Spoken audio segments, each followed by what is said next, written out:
Jai Vigyan children, this is the new salutation of the month of February. And now let's start with the shloka of the month. Everyone close your eyes and recite the shloka with me. Saraswati Mahabhage Vidye Kamalalochane Vidyarupe Vishalakshi Vidyam Dehi Namostute. हे माँ सरस्वती, हे महाभाग्यवती, ज्ञान रूपा कमल के समान विशाल नेत्र वाली ज्ञानदात्री सरस्वती, मुझको विद्या दो, मैं आपको प्रणाम करती हूँ। हम सरस्वती माँ को प्रणाम करते हैं कि हमें विद्या दे। तो this is the shloka of the month of February. Now let's start with the studies. Today we are going to learn SS chapter 6। The name of the chapter is environment. आपको लगता होगा कि हमने अभी अभी साइंस में भी आवर एनवायरनमेंट का चैप्टर किया था। यस, बट वो जो एनवायरनमेंट था वो था कि एनवायरनमेंट क्या है। Okay, but this is the environment.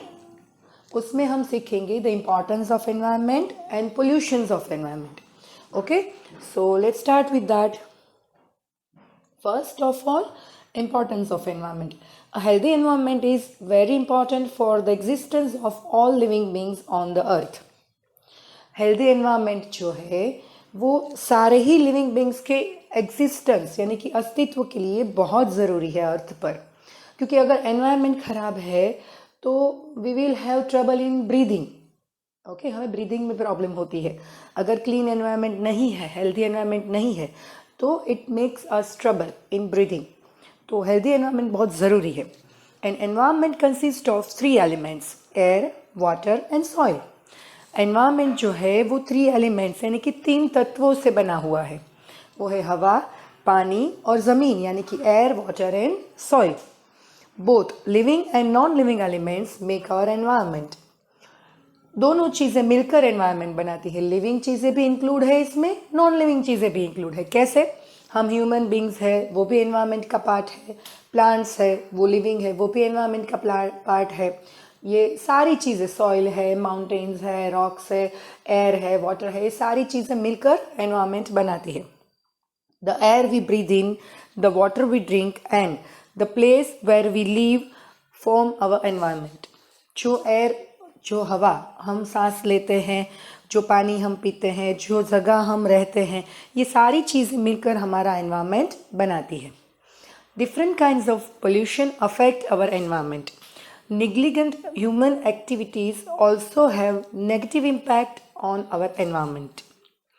अलग अलग तरह के जो पोल्यूशन है वो हमारे एनवायरनमेंट को अफेक्ट करते हैं, नुकसान पहुंचाते हैं। ओके, पोल्यूशन जो है वो हमारे एनवायरनमेंट को नुकसान पहुंचाते हैं। और हमारी ऐसी ह्यूमन एक्टिविटीज़ है जिसको हम निगलेक्ट करनी चाहिए।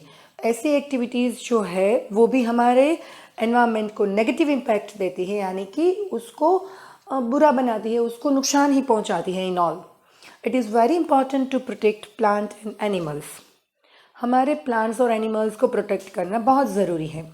Cutting of trees has led to many problems such as global warming, reduction in rainfall, earthquakes, floods, etc. जैसे जैसे हम ट्रीज कट करते हैं ना, उससे अर्थ पर ग्लोबल वार्मिंग बढ़ता है। ओके, तो ग्लोबल वार्मिंग बढ़ता है, but what is global warming exactly? Global warming क्या है? The rise in the temperature of all over the earth. मतलब अभी नॉर्मल टेम्परेचर जो था, फॉर एग्ज़ाम्पल अगर 24 डिग्री रहता है नॉर्मली, तो वो टेम्परेचर 24 से लेके 26, 28 तक पहुंच जाए तो वो rise in the temperature level, मतलब नॉर्मल टेम्परेचर बढ़ रहा है। तो जैसे जैसे अर्थ का टेम्परेचर बढ़ेगा, माउंटेन्स पर जो स्नो है वो मेल्ट होने लगेगी।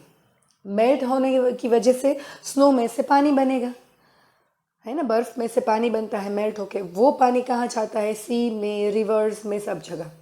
तो इससे क्या होता है कि जो अभी का जो लेवल है सी का वो राइज होगा, मतलब उसमें पानी बढ़ेगा, रिवर का, सी का, सबका। वो पानी कहाँ जाएगा? क्योंकि उसमें जितना है उतनी ही जगह थी।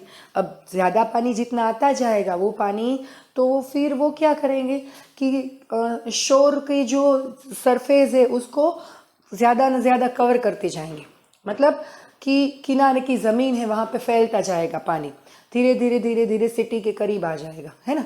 तो पानी बढ़ता जाएगा, फिर पानी बढ़ेगा, उससे क्या होगा, फ्लड्स आ सकते हैं, है ना। और फिर ट्री कट्स करने की वजह से रेनफॉल भी कम हो जाता है, क्योंकि तो ट्रीज़ कट होती है तो बारिश कम आती है। डायरेक्ट रिलेशन है ट्रीज़ का बारिश के साथ, क्योंकि ट्रीज़ जो है वो एटमॉस्फेयर में से कार्बन डाइऑक्साइड अब्जॉर्ब कर लेता है, इसलिए एटमॉस्फेयर जो है वो ठंडा रहता है। बट जैसे जैसे ट्रीज़ कम होंगे उतना एटमॉस्फेयर में से कार्बन डाइऑक्साइड कम अब्जॉर्ब होगा, तो वो कार्बन डाइऑक्साइड जो है बेसिकली इट्स हॉट, गर्म है, तो वो कार्बन डाइऑक्साइड एटमॉस्फेयर में ही रहने की वजह से ग्लोबल वार्मिंग बढ़ता है। अर्थक्वेक्स ज़्यादा आते हैं, ट्रीज़ कट करते हैं तो फ्लड्स ज़्यादा आते हैं।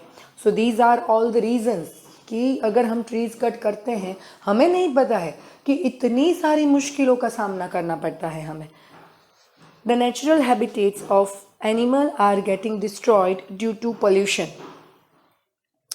नेचुरल हैबिटेट, हैबिटेट का मतलब है उनका उनकी रहने की जगह, एंड नेचुरल हैबिटेट मतलब कि कुदरती रूप से बनी हुई उनके रहने की जगह।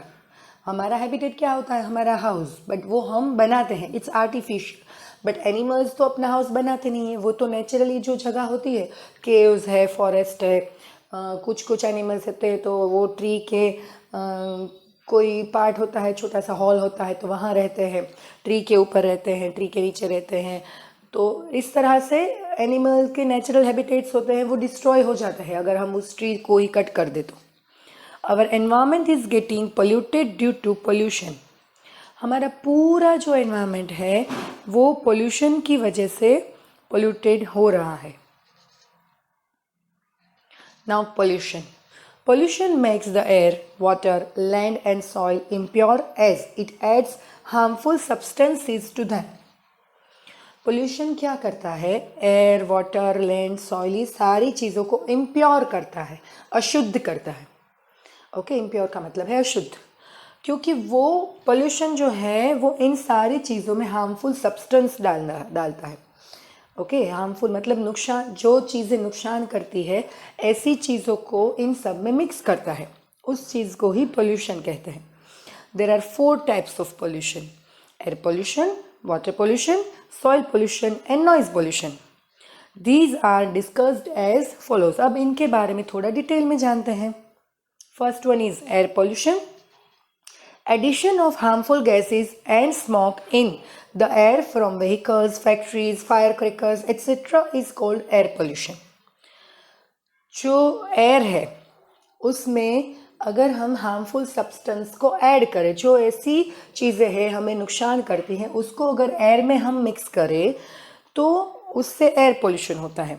अब वो चीज़ें क्या है, वो चीज़ें स्मोक है जो फैक्ट्रीज से निकलता है, व्हीकल्स से निकलता है। स्मोक मतलब धुआं, धुआं निकलता है ना, जब हम कार चलाते हैं, बाइक चलाते हैं, स्कूटर चलाते हैं, एक्टिवा चलाते हैं तो उसमें से धुआं निकलता है। वो धुआं कहाँ जाता है, एटमॉस्फेयर में, एयर में मिक्स होता है, तो वो जो है हमें नुकसान करता है। फैक्ट्रीज का धुआं वो भी हमें नुकसान करता है। जब हम फायर क्रैकर्स चलाते हैं, पटाखे चलाते हैं दिवाली में, कितना धुआं होता है, यू कांट इमेजिन। दिवाली के दिन रात को अगर आप चक्कर मारने निकलो ना रोड पर तो एक दूसरे को क्लियरली देख नहीं पाओगे, एटमॉस्फेयर इतना पोल्यूटेड हो जाता है कि धुआं ही धुआं लगता है। इतने पैसे के पटाखे खरीदे, पहले पैसों का धुआं किया, फिर वो जला के एटमॉस्फेयर को ख़राब किया। मतलब ये सारी चीज़ें करके हम खुद को ही नुकसान पहुंचा रहे हैं। एक तो हमारे पैसे भी गए और दूसरी हमारी हेल्थ भी ख़राब होती है। अगर ये धुआं जब एयर में मिक्स होता है तो उसी एयर को हम ब्रीथ करते हैं, वो हमारे अंदर भी जाता है। मतलब क्या है पता है, सीधा सीधा हिसाब है, पैसे देकर हम हमारी हेल्थ ख़राब करते हैं और कुछ नहीं। Smoke from cars and chimneys of industries make the air polluted and unhealthy. Cars और फैक्ट्रीज से जो धुआं निकलता है वो एयर को पोल्यूटेड करता है और अनहेल्दी बनाता है।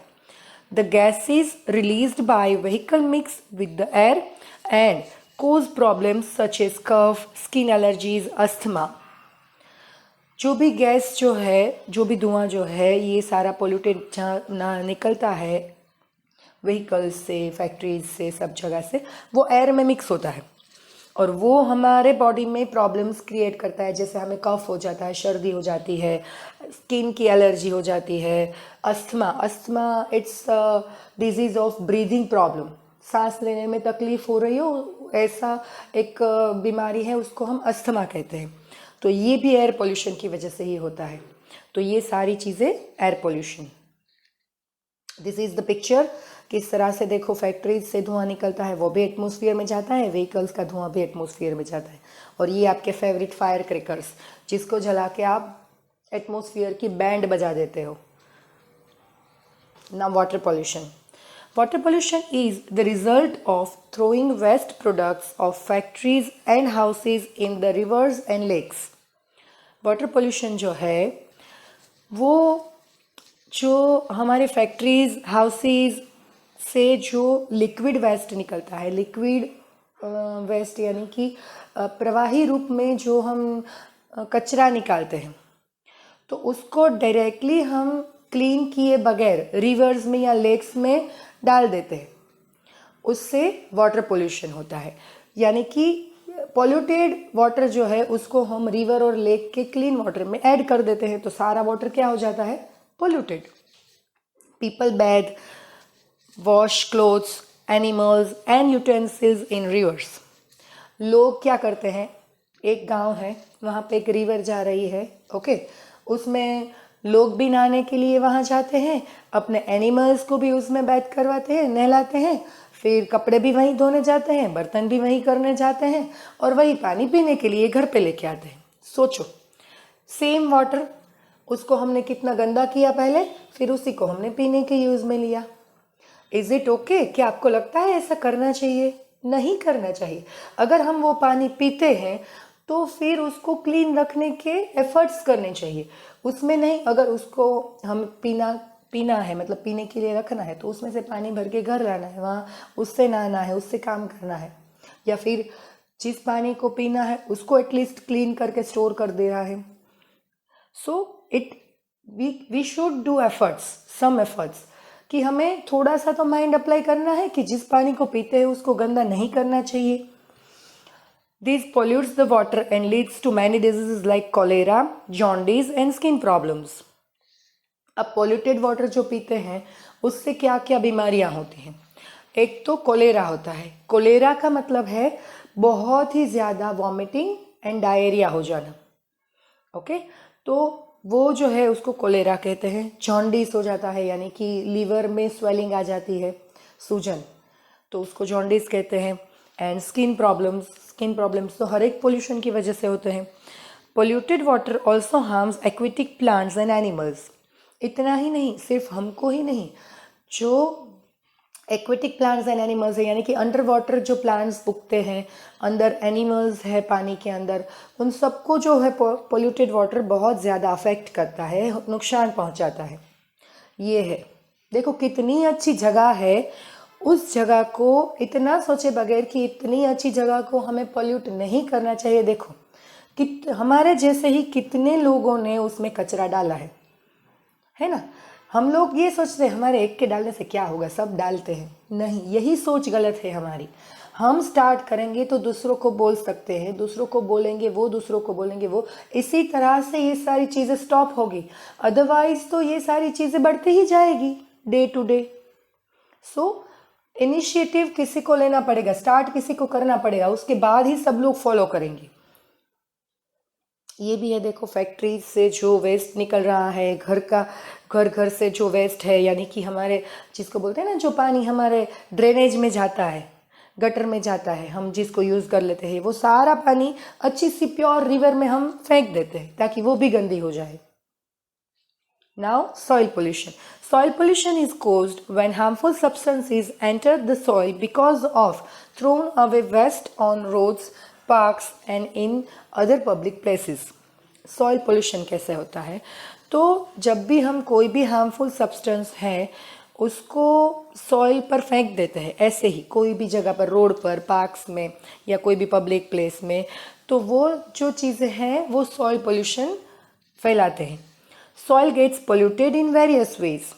सॉइल जो है वो बहुत सारी अलग अलग तरीक़ों से पॉल्यूट होती है. There are two kinds of waste, biodegradable and non biodegradable waste. दो तरह के अलग अलग वेस्ट होते हैं. एक तो है बायोडिग्रेडेबल वेस्ट और एक है नॉन बायोडिग्रेडेबल वेस्ट. अब मैं है ना पहले इन दोनों चीज़ों के बारे में आपको बता दूँ. बायोडिग्रेडेबल वेस्ट ऐसी वेस्ट है जो मतलब जो कचरा हमने फेंका ओके ज़मीन पर, अब उसमें सड़न हो गई, सड़ गया वो. जैसे कि वेजिटेबल्स है, उसको हमने छिलके निकाले, उसके पीसीज हो कभी कभी तो वो हम फेंक देते हैं ज़मीन पर. कोई पेपर है, हमारा वेस्ट पेपर है, उसको हमने फेंका. तो ये सारी चीज़ें हैं ना, कपड़ा है हमारा वो हमने फेंक दिया. तो ये सारी चीज़ें जब हम ज़मीन पर फेंकते हैं ना तो धीरे धीरे धीरे धीरे हफ्ता 15 दिन महीना हो जाता है ना, तब उसमें धीरे धीरे सड़न होना स्टार्ट हो जाता है. वो सड़ने लगता है क्योंकि उसमें है ना बैक्टीरियाज क्रिएट हो जाते हैं, micro organisms. Okay, micro organisms नहीं समझ में आएंगे पर उसमें बैक्टीरियाज इंसेक्ट हो जाते हैं अंदर, जीवड़े जिसको आप बोलते हो. तो वो बैक्टीरिया है ना फिर उसको कट करते जाते हैं, उसका पाउडर फॉर्म बना देते हैं. खाते खाते खाते खाते है ना उसका चूरा बनाते हैं और वो चूरा है ना फिर ज़मीन में मिक्स हो जाता है. तो ये है ना ये अच्छे वेस्ट है.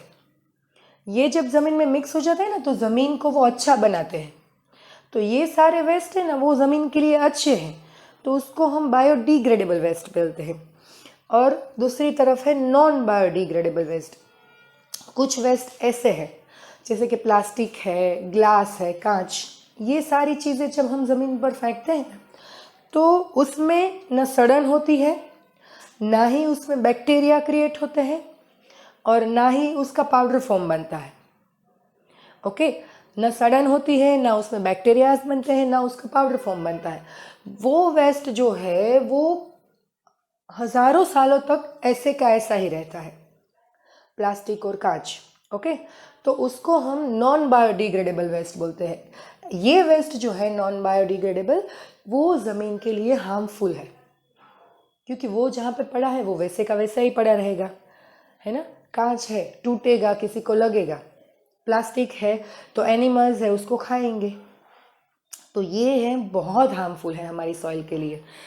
Now let's continue. Biodegradable waste can be converted into harmless natural state by the action of bacteria.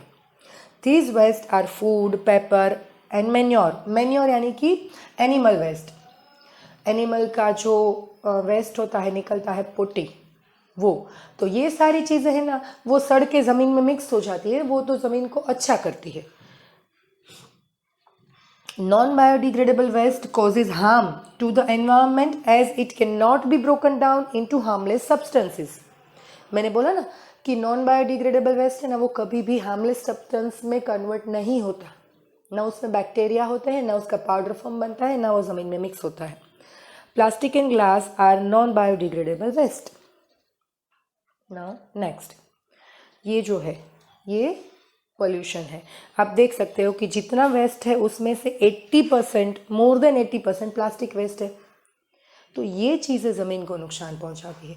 But अभी हमारी लाइफ कैसी हो गई है पता है? आप अपने आसपास देखोगे प्लास्टिक को हमने लाइफ में इतना यूज़ करना स्टार्ट कर दिया है कि without plastic we can not imagine our life. अब देखो अपनी तरफ, सब तरफ प्लास्टिक की चीज़ें हैं. प्लास्टिक बैग्स यूज़, सबसे ज़्यादा प्लास्टिक बैग्स यूज़ करते हैं, प्लास्टिक बॉटल्स यूज़ करते हैं. चेयर है वो भी प्लास्टिक की है, स्विच बोर्ड है वो भी प्लास्टिक के है, सब कुछ प्लास्टिक से बना हुआ. तो प्लास्टिक ने हमारी सांसों को पकड़ लिया है, मतलब हमको अंधा बना दिया है प्लास्टिक ने. So we should try to change. हमें कॉटन बैग्स यूज़ करनी चाहिए, जितना हो सके उतना हम कर सकते हैं, है ना. एफर्ट्स डालने चाहिए. Now noise pollution. Noise pollution takes place when the air is filled with loud noise and sound which is harmful for our ears. Noise pollution इसको कहते हैं कि जब एयर जो है वो बहुत ज़्यादा लाउड नॉइज से भर जाए जो हमारे ईयर्स को हार्म करे, नुकसान पहुंचाए. It may cause hearing loss, headache, sleep disorder, irritation in ears, etc. कभी कभी बहुत ज़्यादा लाउड म्यूज़िक में कंटिन्यूसली रहने की वजह से हमें सुनने की शक्ति चली जाती है, हियरिंग लॉस हो जाता है, हमें हेडेक होने लगता है, हमें नींद नहीं आती, स्लीप डिसऑर्डर हो जाता है, ईयर्स में इरिटेशन होता है। ये सारी चीज़ें नॉइज़ पोल्यूशन की वजह से होते हैं। The main cause of noise pollution are the loud sound of music systems, loud speakers, continuous honking of car and bus horns, noise from factories, bursting of firecrackers, etc. मतलब जो भी loud noise create करता है, बहुत ज़्यादा आवाज़ create करता है, ऐसी चीज़ें कंटिन्यूसली कार का हॉर्न टॉ टॉ टॉ टॉ टॉ टॉ बजाने से भी नॉइज़ पोल्यूशन होता है। विदाउट नीड क्यों बजाना है हॉर्न? क्या मज़ा आता है उसमें? पोल्यूशन क्रिएट करता है वो। बस में horns, noise from factories, then fire crackers के जलने की आवाज़, ये सारी चीज़ें नॉइज़ पोल्यूशन फैलाती हैं। सो हमें इन चीज़ों से नुकसान पहुंचता है। This is the picture of noise pollution. How can we save our environment? We can save our environment by following the habits given below. हमें अगर एनवायरनमेंट को बचाने के लिए एफर्ट्स करने हैं, प्रयत्न करने हैं, तो हम कुछ स्टेप्स को फॉलो कर सकते हैं। सबसे पहला, grow more and more plants to keep the environment healthy and clean. ज़्यादा से ज़्यादा ट्रीज़ को प्लांट करो। Use paper bags in place of polythene bags. मैंने अभी बोला कि पॉलीथीन बैग्स को एटलीस्ट पेपर बैग से रिप्लेस करो, पेपर बैग्स यूज़ करना स्टार्ट करो। कॉटन बैग्स भी यूज़ कर सकते हो, yes it is also biodegradable. Say no to fire crackers. Fire crackers को मत जलाओ। Do not wash clothes near rivers. Rivers में क्लोथ्स को वॉश मत करो। We are facing many environmental problems as human beings are consuming natural resources at a fast pace. हम लोग environment में ये सारे प्रॉब्लम फेस कर रहे हैं क्योंकि हम लोगों ने नेचुरल रिसोर्सेज को बहुत फास्टली कंज्यूम करना स्टार्ट किया है। मतलब कि प्लांट्स है, ट्रीज़ है, उसको हम बहुत ज़्यादा प्रोपोर्शन में कट कर रहे हैं और इसी वजह से एनवायरनमेंट का बैलेंस खराब हो रहा है। We need to think fast and take action to save our environment and planet. हमें बहुत जल्दी सोचना पड़ेगा कि हम एनवायरनमेंट और हमारे प्लानट को बचाने के लिए क्या कर सकते हैं। So government has declared, government of all over the world environment day to be celebrated on 5th June every year. 5th जून के दिन को हम वर्ल्ड एनवायरनमेंट डे के तौर पर सेलिब्रेट करते हैं।